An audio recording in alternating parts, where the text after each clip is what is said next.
이 본문을 중심으로 유추해 볼 수 있는 것은 예루살렘 감옥에 사형수가 3명, 최소한 3명 있었다. 최소한 3명. 한 사람의 이름은 바라바, 그 다음에 나머지 2사람은 예수님과 함께 그날 십자가 처형을 당했던 강도 2명, 이름을 알 수 없지만 그 2명이 더 있었습니다. 그들은 유월절이 아마도 지나면 사형이 집행될 것으로 생각했을 거예요. 여러분, 명절 때 사형 집행 안 합니다. 끝나고 조용하면 하는 거지. 어쩌면 유월절이라고 하는 큰 명절이 찾아왔으니까 본인이 사형수지만 우리도 이런 감옥 같은 데 가면 명절날은 뭐 주죠? 특식을 줘요. 명절 특식. 그날은 군인들도 특식을 받고 경찰들도 특식을 받고 갇혀 계신 분들도 특식을 받아요. 그날. 그러니까 명절이 왔으니까 아마 조금 더 좋은 음식을 먹을 수 있겠지라고 하는 어떤 그런 기대가 조금 있었을지 몰라요. 아니, 사형수가 그런 기대를 할까? 여러분, 사형수도요 그런 기대가 다 있습니다. 다만 그날이 언제인 줄 모르나 그날을 기다리지만 안 죽고 평생 여기서 이렇게 살 수도 있겠다 이런 생각을 한대요. 사형수도. 여러 가지 생각으로 잠을 못 이루었을 수도 있어요. 어쨌거나 아침이 밝았는데 아침각자 사람들의 소리가 되게 시끌시끌한 거예요. 예루살렘이. 지금 바깥은 우리가 이제 보는 대로 대제사장들이 예수님을 붙잡아가지고 이 빌라도 총독 앞에서 재판을 하고 있는 시점이에요. 그런데 감옥에 있는 사람들은 그 상황을 알 리가 없어요. 몰라요. 하지만 그냥 되게 시끄럽다. 근데 그날이 무슨 날이었냐면 유월절 바로 다가오기 아침이었거든요. 그날 밤이 되면 유월절이 시작하니까. 그러니까 명절 바로 앞에 바로 그 명절이 찾아오는 날이니까 시끄러울 수도 있겠다. 사람들이 이른 아침부터 많이 움직일 수도 있겠다. 뭐 이런 생각을 당연하다고 생각할 수 있어요. 그 상황을 한번 예수님의 재판을 모르고 있는 바라바의 입장에서 밖에서 들려오는 소리만 가지고서 지금 무슨 일이 일어나고 있는지를 한번 생각해 보겠습니다. 꽤 많은 사람들이 아침에 도시에서 움직이는 소리가 들리니까 참 유월절 아침 바쁘게 준비하고 있구나 이러고 생각하고 있는데 갑자기 멀리서 바라바 바라바 바라바 소리가 들리는 거예요. 순간 바라바가 한 가닥 희망을 가집니다. 왜 그러냐면 명절에는 비록 사형 언도를 받았을지라도 총독에 의해서 한 명씩 죄가 사해지고 풀려난다는 것을 바라바도 알고 있었기 때문이에요. 바로 옆에 사형 언도를 받은 몇 사람의 죄수가 함께 있었지만 그들의 이름은 불려지지 않고 바라바 이름만 계속해서 불려집니다. 바라바, 바라바. 그 소리가 점점 더 커지니까 바라바의 입가에 묘한 웃음이, 진짜 내가 살아갈 수 있나? 라고 하는 희망의 웃음이 이렇게 피어났어요. 그래, 만약에 총독이 내 이름을 불러주면 내가 살 수도 있겠다. 그래서 조용히 더 목소리에 귀를 기울이고 가만히 창문 쪽으로 다가섭니다.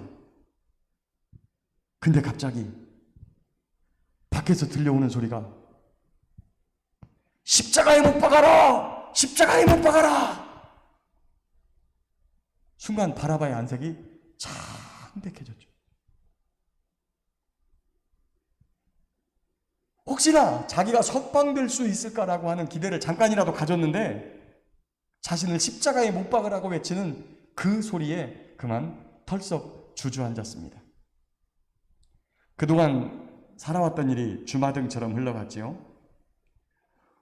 성경을 본문에 있는 걸로 예측해 볼 수 있는 건 뭐 홀어머니가 계셨는지 아니면 처자식이 있었는지 그런 부분에 대해서는 예측이 불가능해요. 그렇지만 우리가 알 수 있는 것은 아무리 흉악한 죄인일지라도 죽음 앞에서는 한없이 나약해지는 것이 인간이다라고 하는 것입니다. 그리고 이어서 병사들의 발자국 소리가 들려옵니다.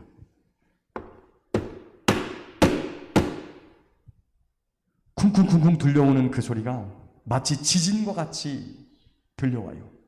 그리고 자기가 갇혀있는 이 감옥 앞에 딱 섭니다. 바라바, 나와! 순간 다리에 힘이 확 풀려버리죠. 잊어둘 힘조차 없습니다. 아, 이렇게 끝나는구나. 병사들은 감옥 문 앞에서 나오라고 재촉하지만 바라바는 일어설 수가 없어요. 그런데 곧 이어서 들려오는 소리가 이게 무슨 소리가 하는 소리입니다. 바라바, 어서 나와! 너 석방이야! 무슨 말인지 전혀 이해가 안 되는 상황이에요. 멍하니 바라보고 있으니까 감옥문을 열고 병사들이 바라바를 억지로 끌어냈어요. 그리고 문 앞에까지 가서 너 대신 저 사람이 십자가에 처형되는 거야! 하고 바라바를 놓아주었습니다. 바라바는 도망치듯 그 자리를 벗어났지요. 전해지는 이야기에 따르면 바라바는 단순한 도둑이 아니었고 로마에 항거하여 밀란을 일으켰다고 하는 이야기도 전해집니다. 그냥 전해지는 이야기인데 근거가 전혀 없어요.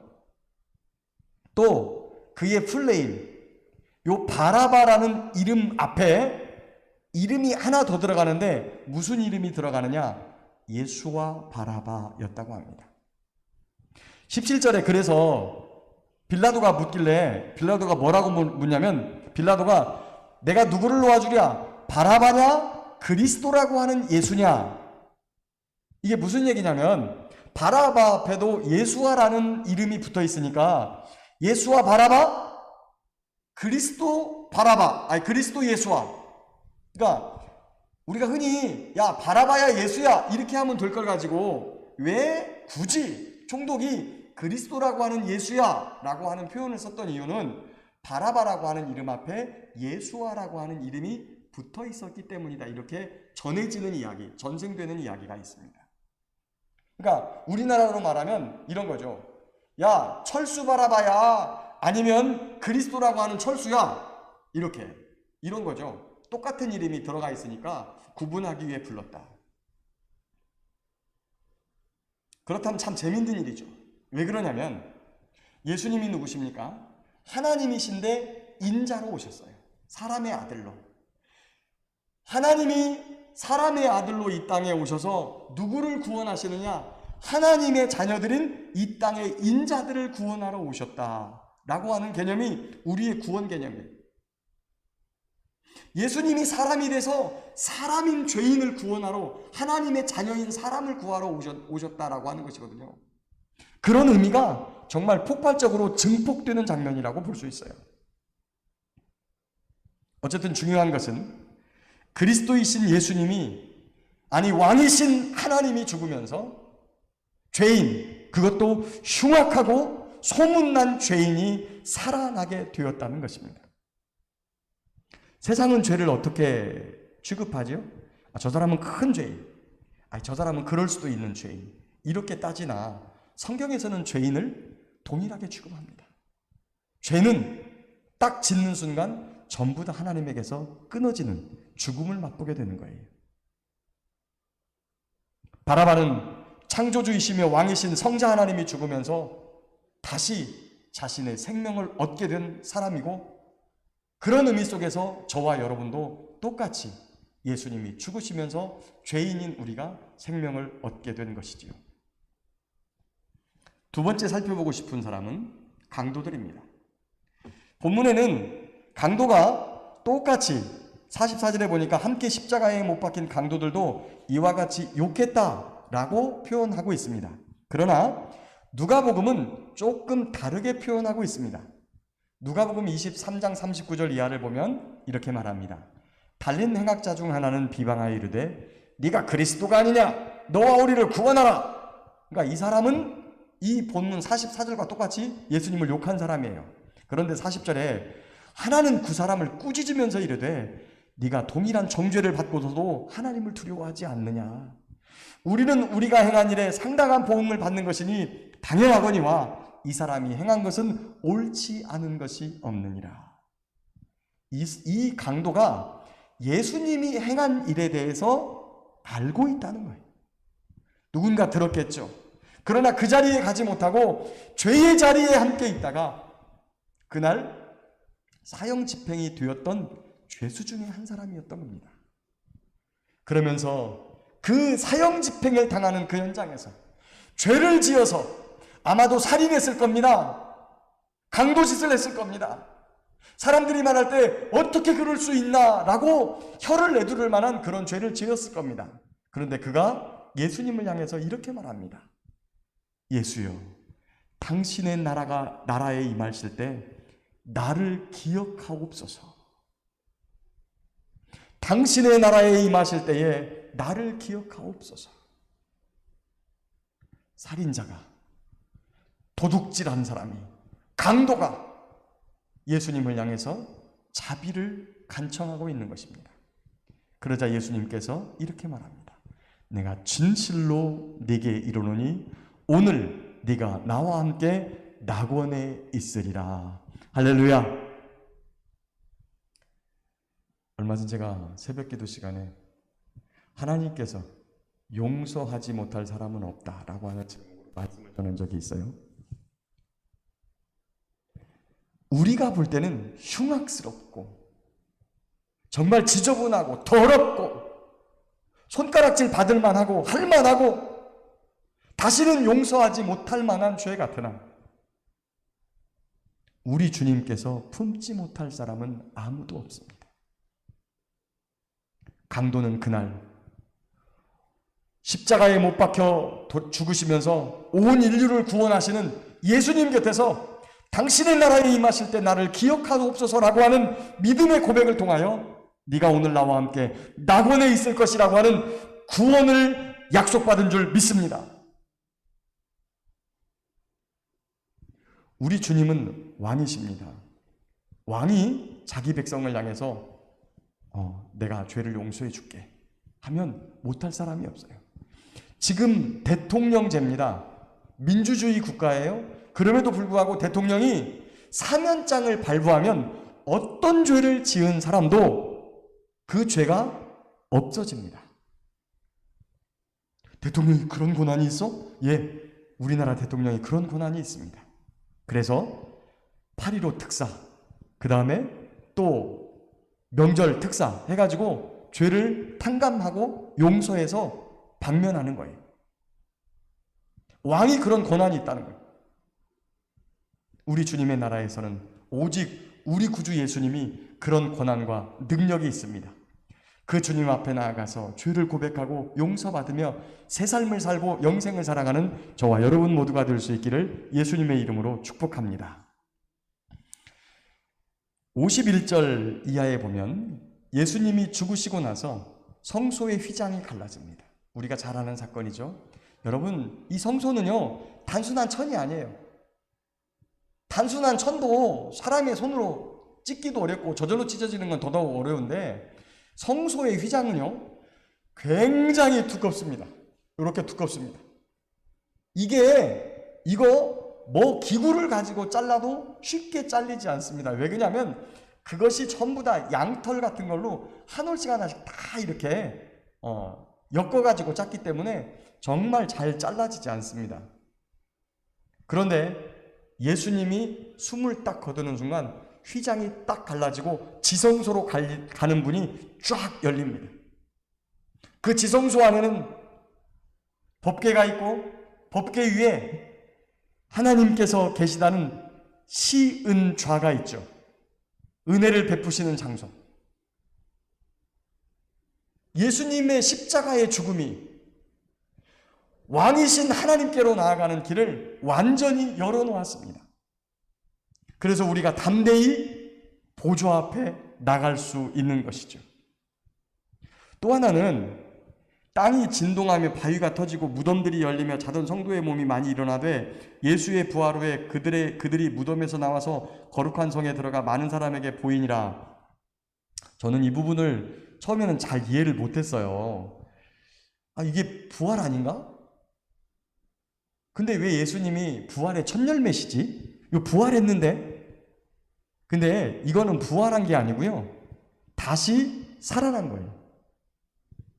다시 살아난 거예요. 무덤이 열리고 거기서 죽어서 묻혔던 사람이 다시 살아나서 나온 거예요. 근데 그 사람들을 부활했다고 하지 않는 이유가 있어요. 부활은 한번 살아나면 다시 죽지 않아요. 그런데 이 사람들은 살아났지만 또 죽었어요. 나인성의 과부 아들처럼 살아났지만 또 죽어요. 엘리사가 살렸던 그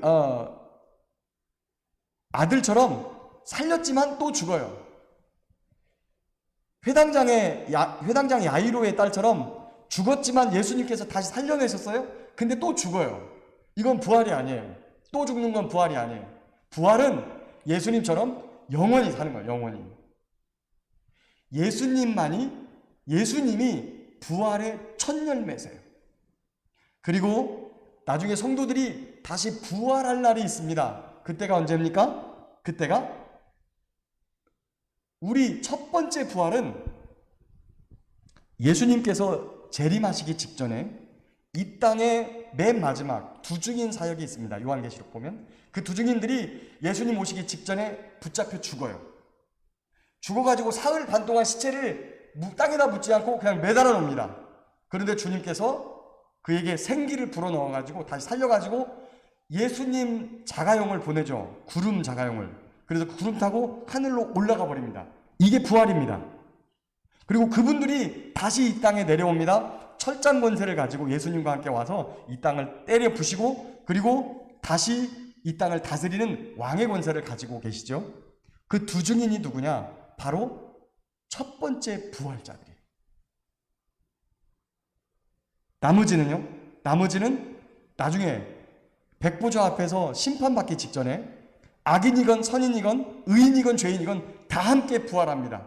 그리고 이때 영원한 죽음인지 영원한 영생인지를 구별하고 심판이 벌어지는 거죠.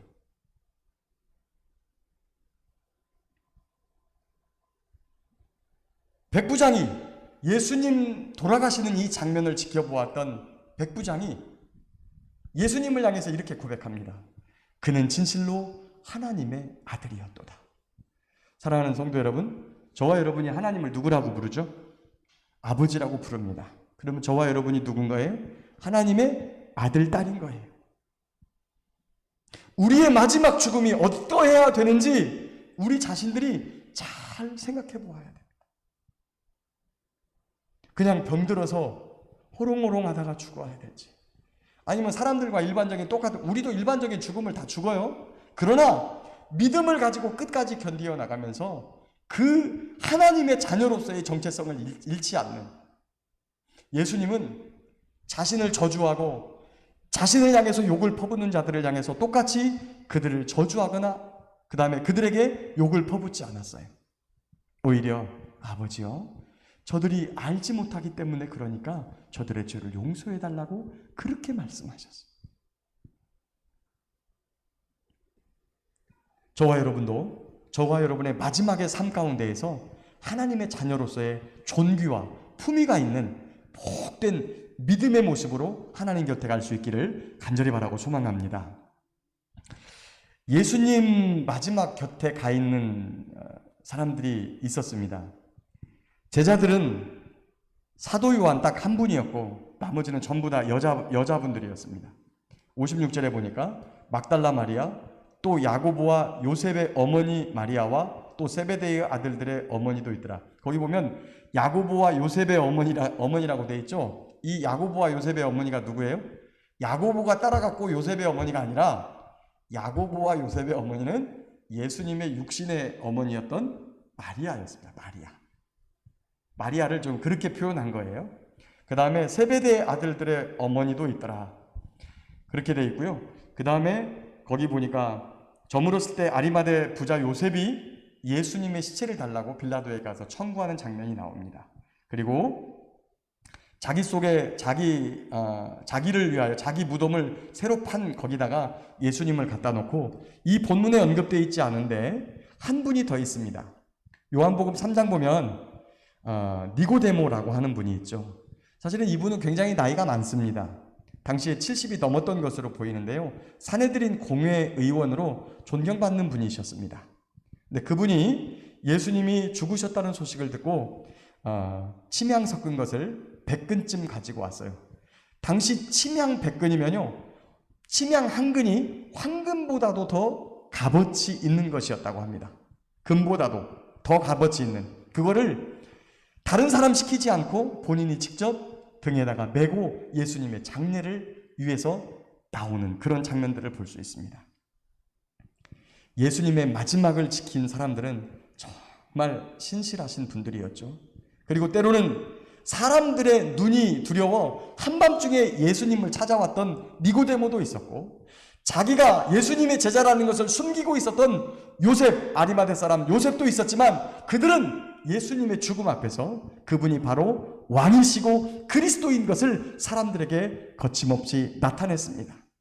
후에 어떤 일이 생겼을까요? 본문에는 언급하고 있지 않지만 산헤드린 공회에 의해서 이미 예수님을 추종하는 자는 유대교에서 파문한다고 하는 결정이 난 다음이에요.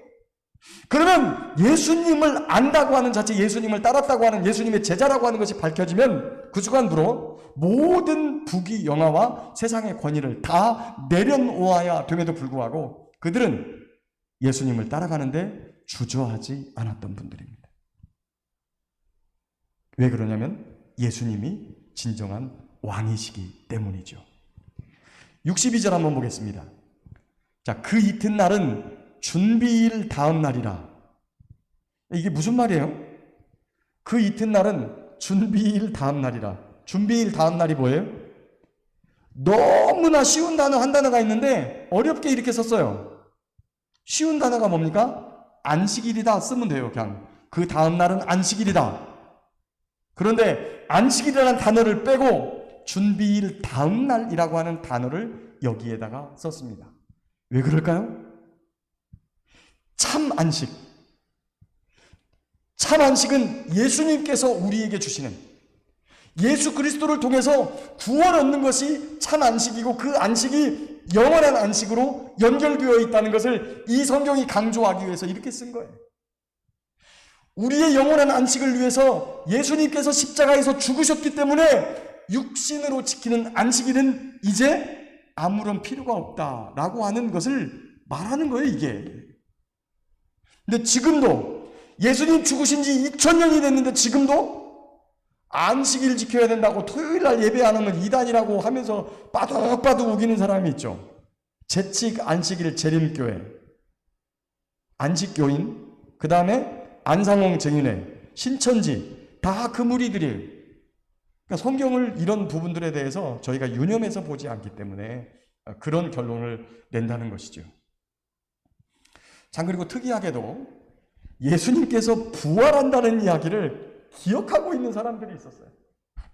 제자들은 까마득하게 잊어버리고 다 도망가고 낙심하고 울고 이러고 있는데, 거기 보니까 대제사장들과 바리새인들이 빌라도에게 모여서 주여, 저 속이던 자가 살아있을 때에 말하되 내가 사흘 후에 다시 살아나리라는 것을 우리가 기억합니다. 그리고 가가지고 무덤을 지켰어요. 정말 잘한 거죠. 여러분, 정말 잘한 거예요, 이분들. 만약에 이 사람들이 안 지키고 무덤이 열렸다면 진짜 예수님이 살아난 것이 헛소문이었을 것입니다. 그러나 이들이 병사를 붙여가지고 무덤을 봉해놓고 지키고 있었는데, 부활하신 예수님을 통하여서 그 부활하신 예수님을 가장 먼저 목격한 자들이 그들이었다고 하는 사실이, 그게 오히려 부활을 더 명확하게 강력하게 증거해주는 증거가 되었다는 것입니다. 말씀을 맺겠습니다. 사랑하는 성도 여러분, 이 땅을 살아가면서 어떠한 처지와 형편 속에서, 각각의 처지와 형편 속에서 우리 자신이 살아갑니다. 어떤 사람은 세상 사람들이 손가락질하는 그러한 삶을 살고, 어떤 사람은 죄 가운데 무너져가지고 마치 침전되어져 버린, 완전히 죄 가운데 쏙 잠겨가지고 더 이상 희망이 없다, 소망이 없다고 사는 사람들. 또 때로는 어떤 사람들은 예수를 믿기는 하지만 세상 앞에 당당하게 드러내지 못하고 내가 예수 믿는 사람이다라고 선포하지 못하고 나타내지 못하고 조용히 나 혼자만 잘 믿으면 되지라고 생각하는 사람들도 있습니다. 하지만 그 모든 것들의 결정, 종지부를 찍는 것은 예수님의 십자가의 죽음과 부활입니다. 그분이 우리를 위해서 죽으셨기 때문에 죄인이었던 우리의 삶이 완전히 변화될 수 있었고, 그분이 우리를 위해 죽으셨기 때문에 나약하고 그리고 숨어 지냈던 우리의 삶을 내가 예수 믿는 사람이라고 드러낼 수 있는 그런 제자들이 될 수 있었다는 거예요. 또한 일부의 사람들은 예수님을 끝까지 따라갔습니다. 십자가 밑에도, 부활하는 현장에도, 장사 지내는 곳에도 끝까지 따라간 사람들이 있습니다. 그분들은 정말 충성스러운 분들입니다. 저와 여러분들이 어떤 삶을 살아야 할까요? 우리 주님 분명히 십자가에 죽으시고 부활하셨는데 아직도 눈에 보이지 않고 손에 잡히지 않습니다. 그러나 우리가 믿기로는 하나님 아버지 보좌 우편에 앉아서 지금 이 시간도 저와 여러분들을 위해 중보하고 계시고, 그분을 기다리고 찾고 사모하는 분들을 위해서 다시 이 땅에 왕으로 재림하신다고 약속하셨습니다. 그날이 바짝바짝 다가오고 있죠. 그 재림의 날을 사모하며 다시 오실 왕이신 주님을 사랑하는 저와 여러분 모두가 될 수 있기를 예수님의 이름으로 축복합니다.